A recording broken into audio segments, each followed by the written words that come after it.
Good morning, everyone, and welcome to the historic town of Frederiksted. My name is Frandel Gerard. I'm the Executive Director of Crucian Heritage and Nature Tourism, otherwise known as CHANT. And today I'll be taking you on a historical walking tour of Frederiksted, also known as Freedom City. I like to start our tours here at the Freedom Statue, which was placed here to honor the 150th anniversary of the emancipation of the enslaved people in the Danish West Indies. The artist, Bright Bing Pong, created this image of an Ibu warrior. We know that he's Ibu because there's a marking on his right cheek that represents the clan markings of the Ibu people. And the warrior is using two of the weapons of resistance used by the enslaved. One is the toot, the conch shell, which was blown to call people to revolt. And the other is the cane bill, which was not only a tool of work in the sugarcane fields, but also a tool used during the resistance. From here, we'll be walking to Fort Frederick, which is the oldest standing building in the town of Frederiksted and was built as the anchor of the town. When Frederiksted was designed in 1753, it was designed to have 7 streets by 7 streets on the south side of the fort and 7 streets by 7 streets on the north side of the fort.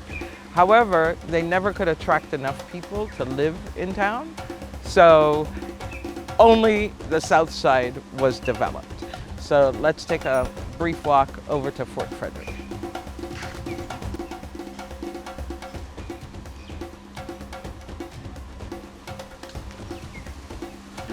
So as we walk to Frederiksted, we're actually walking through Butto Park.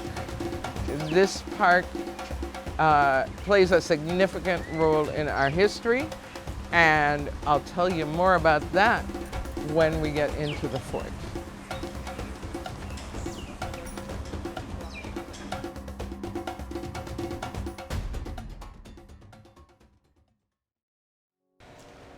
We are now entering Fort Frederick, which is now the Fort Frederick Museum. In the past, this has also been called Frederick's Fort and was a center of government in the town of Frederiksted. And what I like folks to know is that where we are and the layout of the building as we see it today is the interpretation of the building at the time that it was built. Shortly after it was built, a second floor was put up above the south and the east and western portions of the building, built out of wood, and that stood until about 1976 when a major historic restoration project was undertaken on Fort Frederick. What we see today is how the building was as it was completed in 1760. As I stated before, construction started in 1753. Most of it is constructed of brick and rubble, and the way it's laid out, the southern rooms were used for officers' quarters. The northern rooms were used for the enlisted men, and the 2-story building that anchors the fort on the western side, the second floor housed the commanding officer and his offices, and then of course downstairs were rooms that were used by military for hearings and also for storage, and of course, for housing of enslaved people and prisoners. what you see behind me is actually not original to the construction of the fort. This was built a few years later. It's a cistern. The original cistern was actually damaged when they were clearing the front of the fort, and a young man whose last name was Bang decided that he was going to use dynamite, and the dynamite ruptured the original cistern. On the eastern wing of the fort, there are 4 installations. One is a collection of Cheney and other artifacts and shells that are collected by a private group. One is a collection of mukujumbis that were created by various artists, and that tells the history of the mukujumbi. And then the 2 other historical exhibits features the Indigenous people of St. Croix, and then the transfer of St. Croix and the Danish West Indies to the United States government. What's very interesting, and what a lot of people are not aware of, is that although we talk about Columbus landing and 1493 being the year that Columbus, quote unquote, discovered St. Croix, he never landed. His men disembarked from their ships outside of the reef at what is now called Salt River. And as they made it over the reef and attempted to enter Salt River Bay to get to what was clearly a village, they encountered canoes filled with Taino warriors. And those warriors attacked and repelled Columbus's men. The first arrow was shot by a female Taino warrior, and she hit her target, and we know about her because she was subsequently captured and returned on that ship to Spain, where of course she died. But here on St. Croix, the Tainos had been here for hundreds, if not thousands of years prior to that first European incursion. And St. Croix has documented history of habitation by Indigenous people for at least 3,000 years. The Taino were the last group to inhabit St. Croix, and they called the island Ai. And for all of you watching and you think, well, what's the Taino got to do with us today? Know that embedded in our language and in our food and in our culture are elements of Taino traditions. We wouldn't call a hurricane if it weren't for the Tainos. We wouldn't call a hammock if it weren't for the Tainos. Those are just 2 of the many words that have woven into our language today. Canoes are their creations, that word. So although they were not an integral part of the development of the islands in the 15th, 16th, and 17th century, their presence, their language, and their culture stays with us today.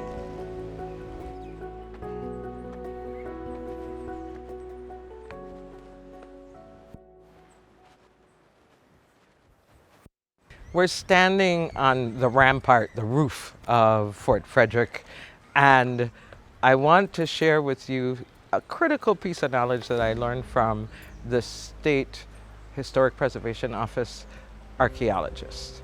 His name is David Brewer, and he's a wealth of information.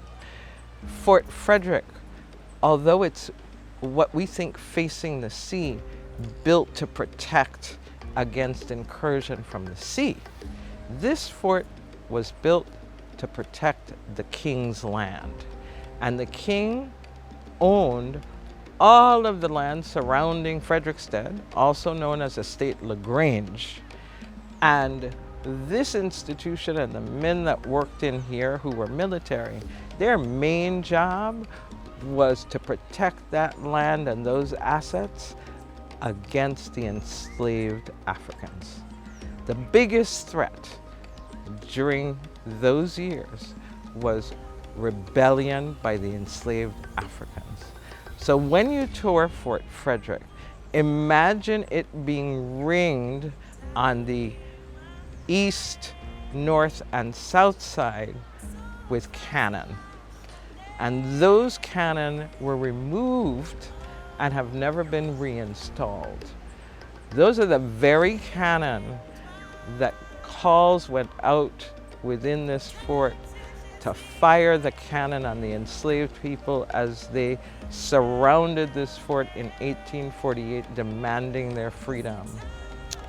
And the story goes that when they tried to load those cannon to be able to fight on the crowd and quell the rebellion, they went into the powder room to get the gunpowder, and it had been removed and replaced with sand. So the revolt of 1848 was planned and executed in a way that it destroyed the military capacity of the Danish gendarmes.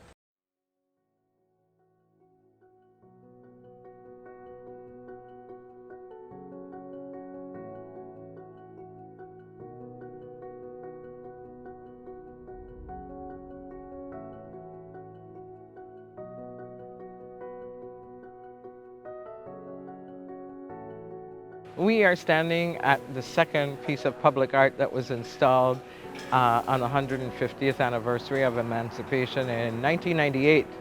And this is the bust of General Badeau. Also, that's how we know him. His real name was Moses Gottlieb, or Gottlieb. And he rose up in the community as one of the leaders of the Emancipation Revolution on July the 3rd of 1848. In fact, he may not have been one of the organizers, but we know him because he was one of the men who went from Frederiksted to Grove Place to quell the rebellion there that was being led by Martin King.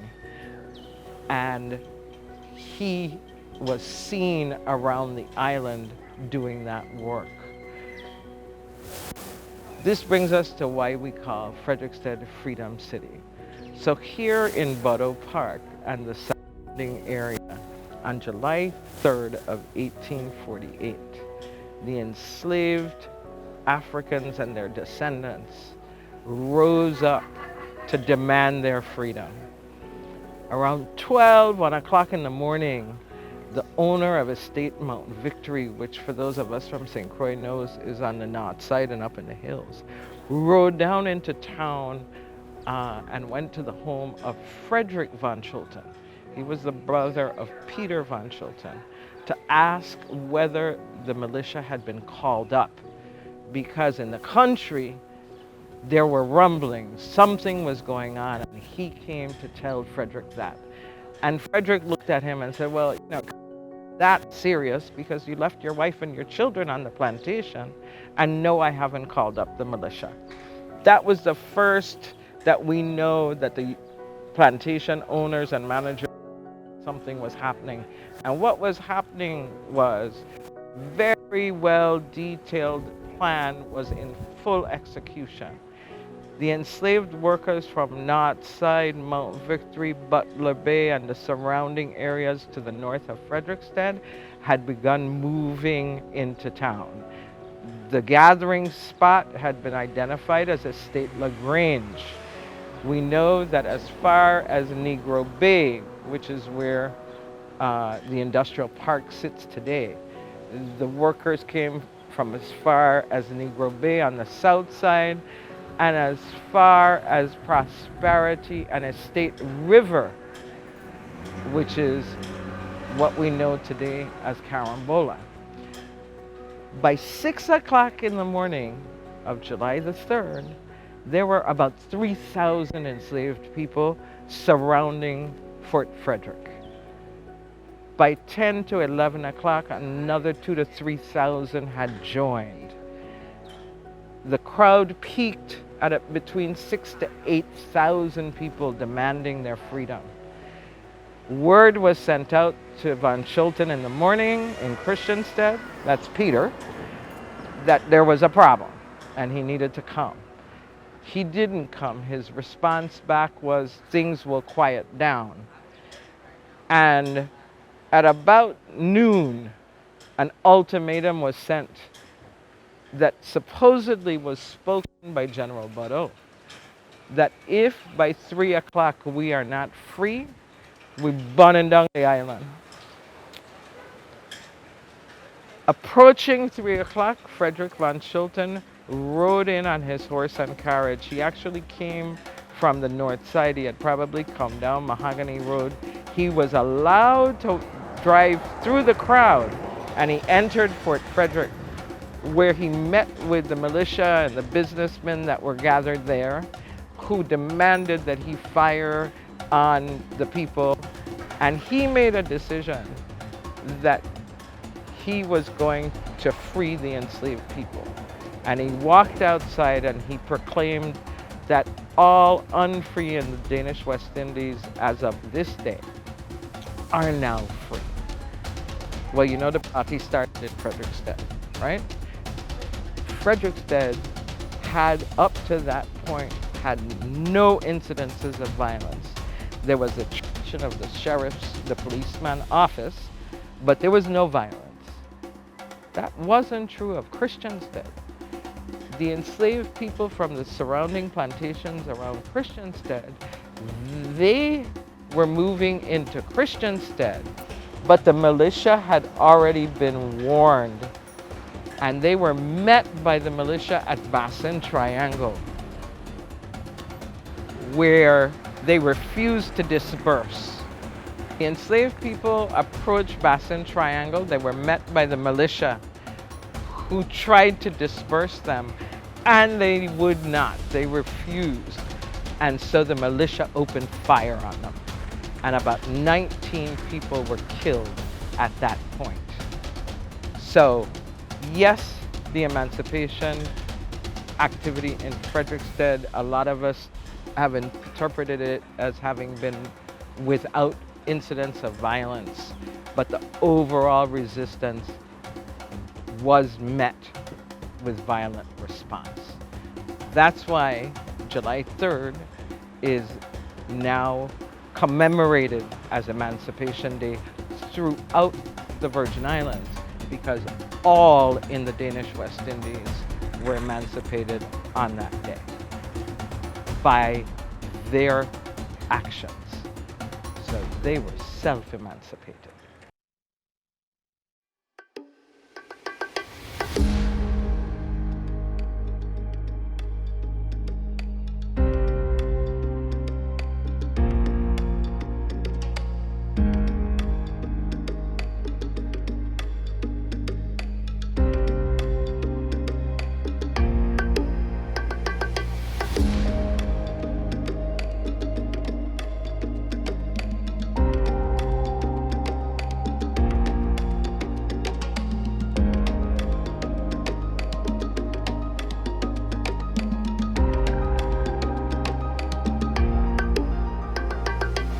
We're standing here in front of St. Patrick's Catholic Church, and this church is significant because of its impact and role in the lives of freed Africans and blacks after emancipation. In 1846, the black community, the free blacks and the enslaved community came together to build this church. They're the ones that harvested the coral that it's built from. They're the ones that built it. And post 1848, this church became the largest, had the largest congregation of free blacks and formerly enslaved people. This church became the hub of the black community. And we honor them today by pointing that out.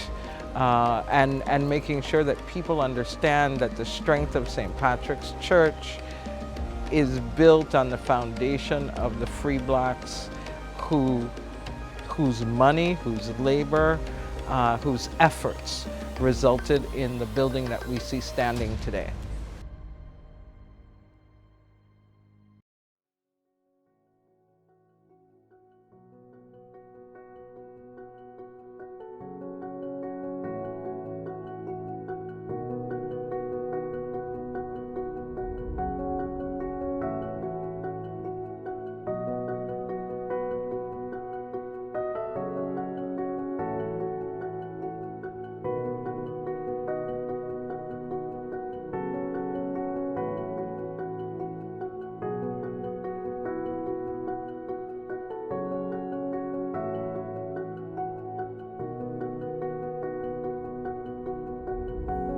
We're standing here sort of at the center of the historical religious community in Frederiksted.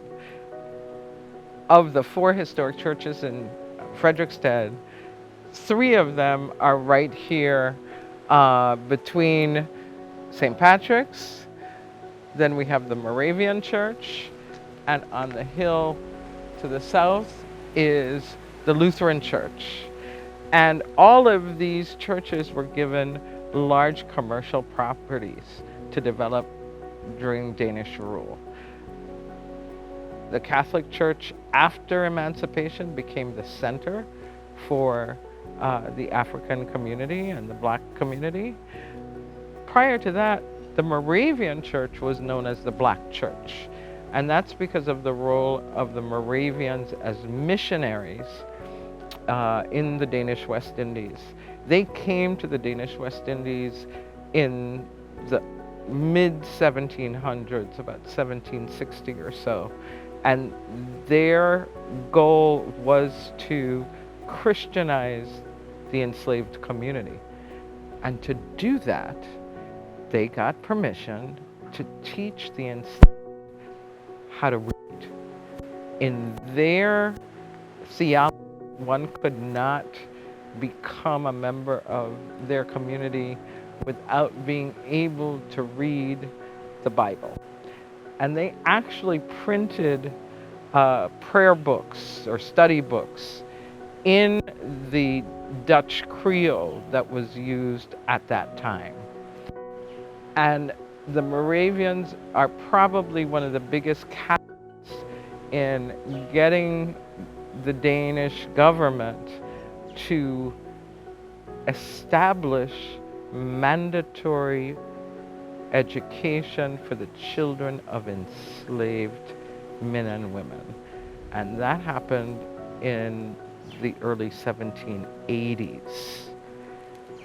And from then forward, the children were taught to read and write. Now, school was only in for a few hours a day, a few days a week, for 3 months of the year, until later on in the 1840s, just prior to emancipation, when Governor von Schulten built what we now call the von Schulten schools throughout the more rural areas here on St. Croix.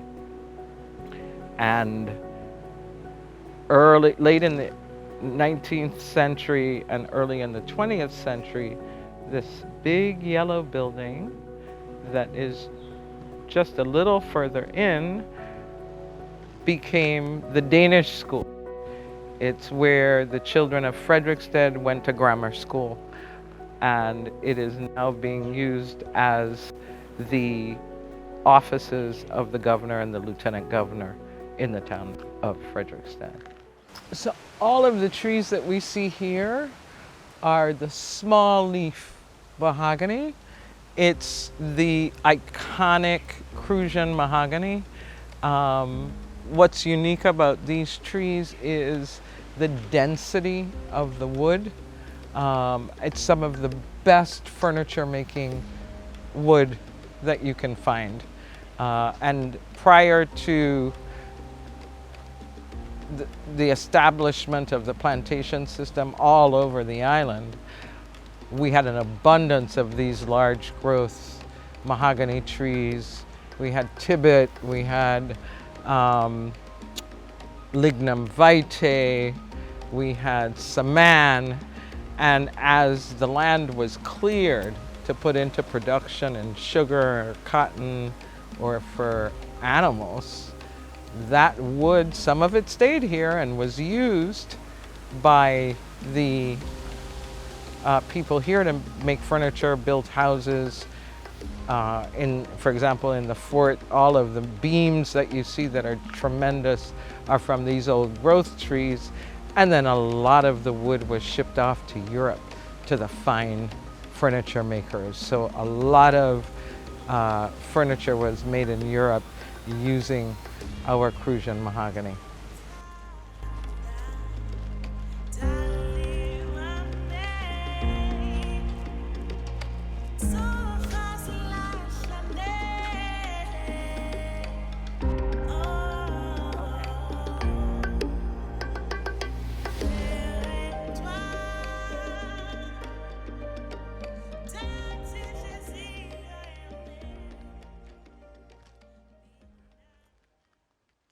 So here across the street from the Lutheran Church is a building that was built and owned by free blacks prior to emancipation.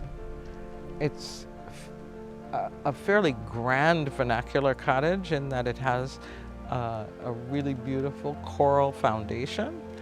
It has a traditional wood vernacular construction on the main floor. And the significance of this building is, and this entire area that we're about to walk through, is that although these buildings are interspersed with grand buildings built by the Europeans, this street is the first street that we have identified free black people living on as early as the 1750s. And out of this place came leaders in fire barn, leaders in labor organizing and civil rights. And this house was the birthplace of a man named Frank Croix, who was born here in Frederiksted in the 1890s and migrated to New York, where he became one of the founding members of the first black labor union known as the Sleeping Car Porters Union. And that union was founded not only by Frank Croix, but by another Virgin Islander named Ashley Totten. Now, behind of you,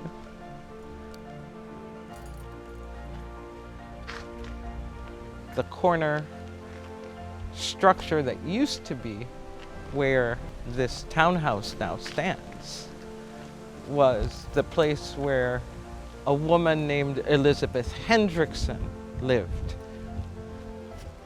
And Elizabeth Hendrickson was a contemporary of Ashley Totten and Frank Croix, and she became one of the leading organizers in New York as well, and was responsible for establishing the Society of Danish West Indies Women, for establishing the union of the women that worked on the sleeping cars. So out of this community came many, many early civil rights activists and labor organizers.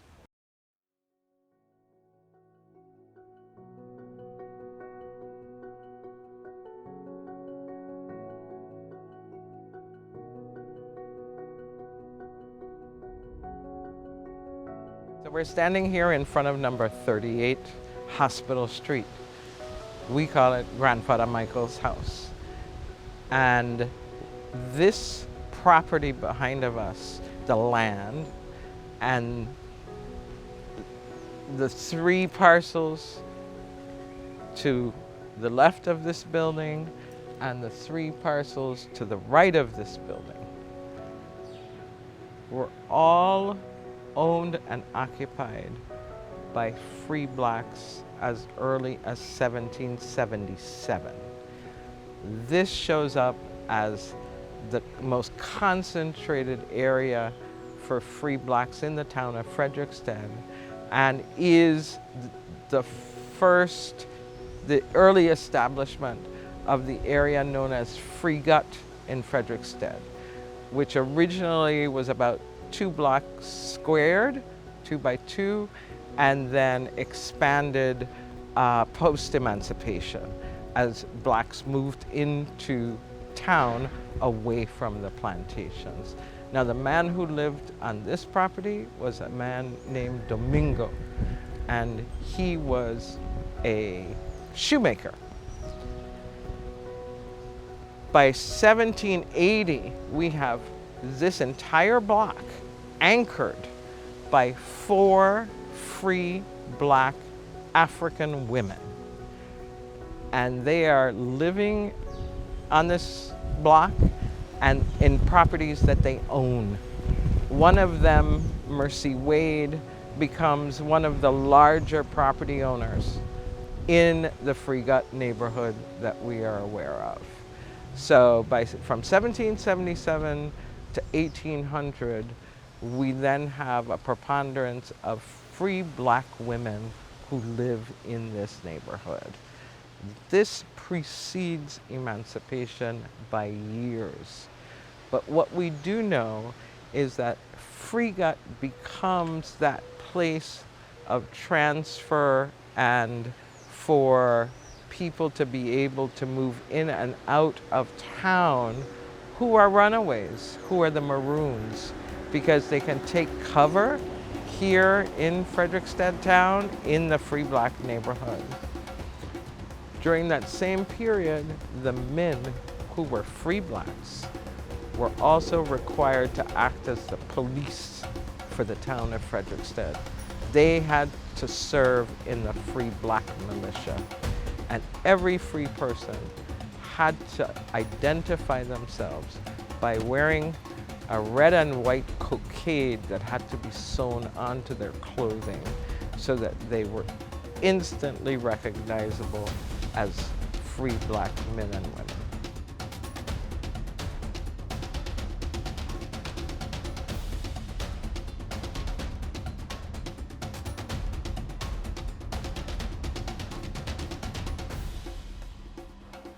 Well, thank you so much for taking your time, and I hope you've enjoyed this walk through Frederiksted and my sharing a little bit of our history. On Emancipation Day, we need to remember not only the actions of the enslaved on July the 3rd of 1848, but the history of resistance that they relied on. We need to know that throughout enslavement, people resisted, whether it was running away and becoming a Maroon, or slowing down work on the plantation, or running away for a short time and then coming back. There was always resistance. And in 1848, all of the people came together as one. They held one head to be able to seek their freedom. And it wasn't the end, because although they were emancipated, it took another 30 years before they could break the bonds of serfdom that was imposed on them by the Danish government. And that was the 1878 revolution that we know as Firebomb. Here in the town in Frederiksted was the center of those revolts on St. Croix, and also the place that the children and grandchildren who grew up with that history of rebellion grew up to become leaders in St. Croix and in the diaspora, leading and organizing men and women to fight for their rights. So out of this little town, we have leaders who have organized unions here, organized unions in New York that crossed across the continent of North America. When we think of the Sleeping Porters Union, those were men who worked throughout the United States. These are the men and women whose shoulders we stand on, and we should take great pride and be motivated to resist what we know is wrong for ourselves and our children's future.